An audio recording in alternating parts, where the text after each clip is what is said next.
اس کہانی مصر کے ساحرہ کا یہ دوسرا پارٹ ہے۔ پچھلے پارٹس کا لنک ڈسکرپشن اور کامنٹ سیکشن میں موجود ہے۔ تو چلیے بڑھتے ہیں آج کے اس دوسرے پارٹ کی طرف۔ یونیورسٹی میں کسی سے بھی اس واقعے کا ذکر مت کرنا، مجھ سے بھی نہیں، سمجھ گئے؟ تھانے سے باہر نکلتے ہی پروفیسر شیخ محمد عبداللہ ابن سلیمان نے اسے تاکید کرتے ہوئے کہا۔ مگر کیوں سر؟ میں نے کوئی جرم تو نہیں کیا ہے جو خاموش رہوں؟ بابر نے احتجاج کیا۔ لوگ صرف باتیں بنانا جانتے ہیں۔ پروفیسر ناصحانہ انداز اختیار کرتے ہوئے بولے۔ یہاں بے گناہ اور گنہگار کو کون دیکھتا ہے؟ تمہاری تعلیم کا حرج ہوگا، اپنے ساتھ اپنے ملک کو بھی بدنام کرو گے۔ جو کچھ ہو گیا ہے اسے برا سپنا سمجھ کر بھول جاؤ، یہی تمہارے لیے بہتر ہے۔ زیادہ سوچو گے تو پریشانیاں بڑھیں گی۔ چپ چاپ ہاسٹل پہنچ جاؤ اور معمول کے مطابق اپنے کام سر انجام دیتے رہو۔ روہت سے بھی واقعے کا ذکر مت کرنا۔ پروفیسر کی بات معقول تھی، اس لیے بابر نے بلا چونچرا مان لی تھی۔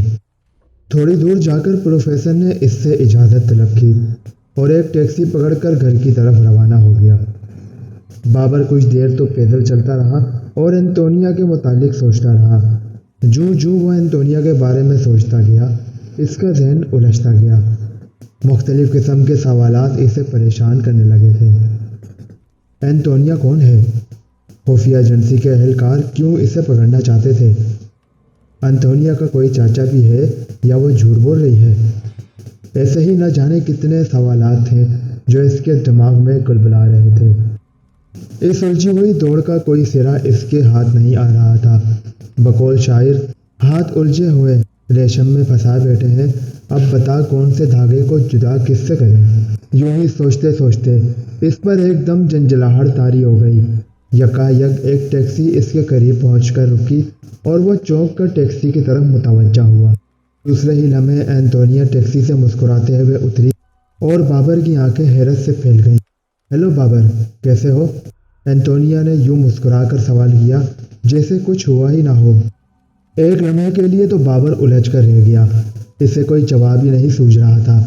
بس انتونیا پر غصہ آ رہا تھا جو اسے مصیبت میں ڈال کر خود رفو چکر ہو گئی تھی۔ پھر مان ایک خیال برق کی طرح اس کے دماغ میں گونجا کہ اس نے جب انتونیا کے متعلق سوچا تھا وہ فوراً پہنچ گئی تھی، اور ایسا ایک بار نہیں 3 بار ہو چکا تھا۔ تو کیا انتونیا کوئی پراسرار ہستی ہے یا پھر محض اتفاقاً ہر بار ایسا ہو جاتا ہے؟ اس نے دل ہی دل میں سوچا، مگر منہ سے کچھ نہ بولا۔ میں جانتی ہوں تم کیا سوچ رہے ہو۔ اسے پریشان دیکھ کر انتونیا نے سنجیدگی اختیار کرتے ہوئے کہا، تم انتہا درجے کی جھوٹی ہو۔ وہ ناگوار لہجے میں بولا، وہ لوگ خفیہ ایجنسی کے اہلکار تھے جنہیں تم اپنے چاچا کے بیٹے ہوئے گنڈے بتا رہی تھی، جبکہ تم قانون سے بھاگی ہوئی ایک مجرم ہو۔ وہ لوگ مجھ سے تمہارا ٹھکانہ بلا وجہ تو نہیں پوچھ رہے تھے۔ میرا چاچا بہت عیار شخص ہے بابر، انتونیا گلوکیر آواز میں بولی۔ میں جب بھی کسی نوجوان کے متعلق سنجیدہ ہوئی ہوں تو وہ اسے مجھ سے متنفر کرنے کے لیے ہر حربہ استعمال کرتا ہے۔ مجھے معلوم ہے کہ اس نے تمہارے کان بھی خوب بھرے ہوں گے۔ دراصل وہ تمہارے چاچا کو میں نے دیکھا کب ہے؟ بابر نے قطع کلامی کرتے ہوئے کہا۔ تو انتونیا نے کہا، اسی نے تو تمہیں گرفتار کروایا تھا۔ مصری خفیہ ایجنسی کا چیف ہی میرا چاچا ہے۔ کیا تم سچ کہہ رہی ہو؟ اس نے متغیر لہجے میں پوچھا۔ مجھے اب جھوٹ بولنے کی کیا ضرورت ہے؟ میرا چاچا میری کروڑوں کی جائیداد ہتھیانا چاہتا ہے، اس لیے وہ کسی بھی نوجوان سے میرا میل جول پسند نہیں کرتا۔ مبادا میں اس سے شادی کر لوں اور چاچا کو کروڑوں کی جائیداد سے ہاتھ دھونے پڑ جائیں۔ بابر نے کہا کہ لیکن میں نے کبھی بھی تم سے شادی کرنے کا ارادہ ظاہر نہیں کیا، پھر تمہارا چاچا میرے پیچھے کیوں پڑ گیا ہے؟ انتونیا نے کہا، وہ بہت چالاک ہے، اسی لیے امکانات کو بھی نظر انداز نہیں کرنا چاہتا۔ اسے یہ تو معلوم نہیں ہے کہ نا کہ تمہارے اور میرے درمیان صرف دوستی کا رشتہ ہے۔ اچھا کیا جو تم نے مجھے سب کچھ سچ سچ بتا دیا، ورنہ تمہارے چاچا کی باتیں سن کر میں تمہیں کوئی ملک دشمن قسم کی شخصیت سمجھنے لگا تھا۔ انتونیا نے مطمئن انداز میں مسکراتے ہوئے کہا، اب تو تمہاری غلط فہمی دور ہو گئی ہے نا کہ میرا چاچا جھوٹ بولتا ہے؟ بابر نے جواب دیا، کسی حد تک، لیکن ایک بات میری سمجھ میں نہیں آ رہی کہ تم موقع سے فرار کیسے ہو گئی تھی۔ اینٹونیا کچھ سوچتے ہوئے بولی، میں اگر وہاں سے فرار نہیں ہوتی تو اس وقت ہم دونوں حوالات میں پڑے ہوتے ہیں۔ تمہیں چھڑانے کے لیے پروفیسر کو میں نے ہی تو تھانے بھیجا تھا۔ بابر نے کہا، میں تمہارا شکر گزار ہوں کہ تم نے میرے لیے اتنا کچھ کیا۔ باہر کیف، اب میں چلوں گا، روہت میرا انتظار کر رہا ہوگا۔ ٹھیک ہے، وہ اجازت طلب انداز میں بولی، کل ملیں گے۔ اپنے چچا کے متعلق میں تمہیں اور بھی کچھ بتاؤں گی۔ فی الحال تم اس واقعے کا ذکر کسی سے مت کرنا، خواہ مخواہ تمہاری بدنامی ہوگی۔ اینٹونیا کے جانے کے بعد بابر نے ایک ٹیکسی پکڑی اور یونیورسٹی ہاسٹل کی طرف روانہ ہو گیا۔ روہت اس سے پہلے ہی پہنچ چکا تھا۔ بابر نے اس سے احراموں کی عکس بندی کے متعلق تھوڑا بہت دریافت کیا اور پھر شاور لینے کے لیے باتھ روم میں گھس گیا۔ سارے دن کی تھکاوٹ اتارنے کے لیے غسل بہت ضروری تھا۔ کھانے سے فارغ ہونے کے بعد بابر نے تھوڑی دیر روہت کھنہ سے گپ شپ لگائی اور پھر ایک دم سنجیدگی اختیار کرتے ہوئے بولا، یار یہ اینٹونیا تمہیں کیسی لڑکی لگتی ہے؟ سچ بتاؤں؟ روہت نے معنی خیز انداز میں اس کی طرف دیکھتے ہوئے پوچھا تو اس نے اسبات میں سر ہلا دیا۔ تب روہت نے کہا کہ اینٹونیا جیسی نظر آتی ہے ویسی ہے نہیں، مجھے تو وہ بالکل کوئی بھٹکی ہوئی آتما لگتی ہے۔ بابر بولا، پراسرار تو وہ مجھے بھی لگتی ہے، لیکن یہ آتما واتما والا چکر میں نہیں مانتا۔ ہمارے مذہب میں مرنے کے بعد انسان کا دنیا سے کوئی تعلق باقی نہیں رہتا۔ البتہ یہ بات کسی حد تک درست ہو سکتی ہے کہ وہ کوئی ساحرہ وغیرہ ہو۔ ہاں یہ بھی ہو سکتا ہے، لیکن ہمیں اس بات کو بھی نظر انداز نہیں کرنا چاہیے کہ وہ واقعی کوئی بدکار آتما ہو اور اپنی تشنہ آرزو کی تکمیل کے لیے دوبارہ اس دنیا میں آ گئی ہو۔ بابر بولا، میں تمہاری اس بات سے اتفاق نہیں کر سکتا۔ نیک و بد روحیں صرف عالم ارواح میں رہتی ہیں، اور ویسے بھی انسان کے مرنے کے بعد اس کی آرزوؤں کی بھی موت ہو جاتی ہے۔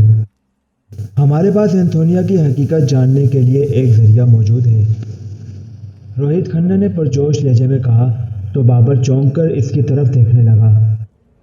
وہ بابر کی نگاہوں کا استفسار بھانپتے ہوئے بولا، تمہیں یاد ہوگا کہ ابو الہول کی فلم بندی کے دوران میں نے تمہارے اور اینٹونیا کے چند مناظر فلمائے تھے۔ ہم ویڈیو فلم کا وہ حصہ دیکھ کر بآسانی اینٹونیا کی حقیقت معلوم کر سکتے ہیں۔ بابر بولا، میں تمہارے اس شک کا مطلب سمجھ گیا ہوں، لیکن اینٹونیا جادو کے زور سے بھی تو کیمرے کی آنکھ سے اوجھل ہو سکتی ہے۔ پھر بھی ویڈیو فلم دیکھ لینے میں کیا حرج ہے؟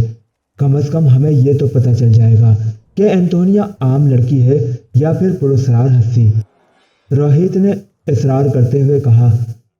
روہت کی بات میں وزن تھا، اس لیے بابر اس سے متفق ہو گیا۔ تھوڑی سی تگ و دو کے بعد بابر ہاسٹل کے ریکریشن روم سے ٹی وی اور وی سی آر حاصل کرنے میں کامیاب ہو گیا۔ دوسرے اسٹوڈنٹس کی مداخلت کے پیش نظر انہوں نے اندر سے اپنے کمرے کو لاک کرنے کے بعد ٹی وی وی سی آر کو سیٹ کیا اور پھر روہت کھنہ نے کیمرے سے کیسٹ نکال کر وی سی آر میں ڈالنے کے بعد ریوائنڈ کا بٹن پریس کر دیا۔ جو ہی کیسٹ ریورس ہوئی تو روہت کھنہ نے ٹی وی آن کر کے پلے کا بٹن دبا دیا۔ دوسرے ہی لمحے اسکرین پر ابو الہول کا بت نظر آنے لگا۔ ارد گرد کے مناظر اور سیاحوں کے متحرک تصاویر دیکھ کر ان دونوں کے دل بڑی تیزی کے ساتھ دھڑک رہے تھے۔ کچھ لمحوں میں اینٹونیا کا پول کھلنے والا تھا۔ پھر جب بابر اسکرین پر نامودار ہوا تو ان دونوں کی نگاہیں پھٹی کی پھٹی رہ گئیں۔ اینٹونیا اسکرین سے غائب تھی، البتہ بابر کسی نادیدہ ہستی سے باتیں کرتا ہوا نظر آ رہا تھا۔ دیکھ لو، میرا شک صحیح نکلا، روہت نے خوف زدہ لہجے میں سوال کیا۔ بابر نے جواب دینے کی بجائے اسبات میں سر ہلاتے ہوئے ٹی وی سیٹ آف کر دیا۔ روہت بے حد پریشان نظر آ رہا تھا۔ اب ہم دونوں بری طرح پھنس گئے ہیں میرے دوست، وہ مردہ سی آواز میں بولا، لیکن بابر نے کوئی جواب نہیں دیا۔ اس کا چہرہ سوچ کی اتھاہ گہرائیوں میں ڈوبا ہوا نظر آ رہا تھا۔ اچانک وہ کسی فیصلے پر پہنچتے ہوئے بولا، روہت مجھے نہیں معلوم کہ اینٹونیا بقول تمہارے کوئی بھٹکی ہوئی روح یا پھر ساحرہ ہے، مگر ایک بات طے ہے کہ وہ ایک پراسرار ہستی ہے۔ روہت نے کانپتی ہوئی آواز میں جواب دیا، تو تم جانو اور اینٹونیا، میں کل واپس انڈیا جا رہا ہوں، مجھے تمہارے ساتھ نہیں مرنا۔ پاگل مت بنو، بابر جھنجھلا کر بولا، اینتھونیا نے جو کچھ کرنا ہے میرے ساتھ کرنا ہے، تم اپنے کام میں لگے رہو، میں خود اس سے نپٹ لوں گا۔ یہ تھا اس کہانی مصر کی ساحرہ کا دوسرا پارٹ۔ انشاءاللہ اگلے پارٹ کے ساتھ کل ملاقات ہوگی۔ اللہ حافظ۔ پاکستان زندہ باد۔